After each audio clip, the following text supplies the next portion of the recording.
All right, the question is, how can schooling either be liberating or oppressive?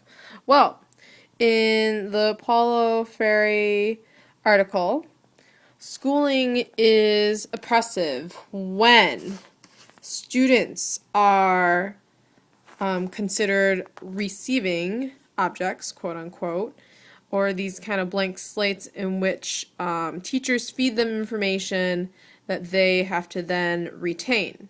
This method of educating focuses on obviously transmitting facts, and we have this pyramid structure in which the teacher's on top feeding all this information to the students. So, in other words, teacher's trying to say, I know more than you need to get on my level.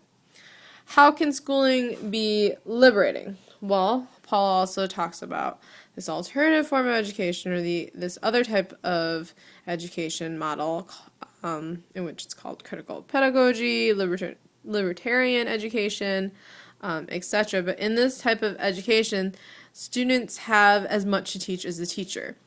And the goal of education is to develop social consciousness as opposed to just receiving information. And in this type of model, the teacher and the student are on the same level. They're learning together, they're sharing what we know, both are teaching as well as learning.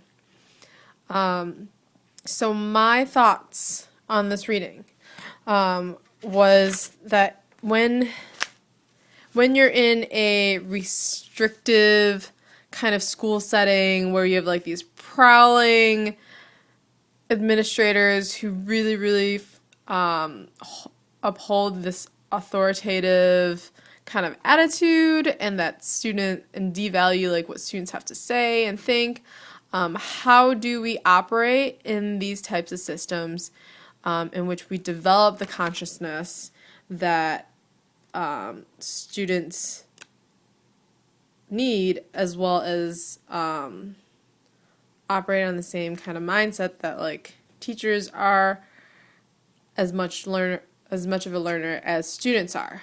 So that was kind of my big question. I know he talks a lot about this method of educating called problem posing, and so while I completely agree that problem posing education is what we need to kind of shift towards, I wonder if like as a teacher I should be focusing more on like developing the sort of principles and understanding the principles that this more liberating form of education is grounded in, rather than just look at what practices would promote this type of liberating education.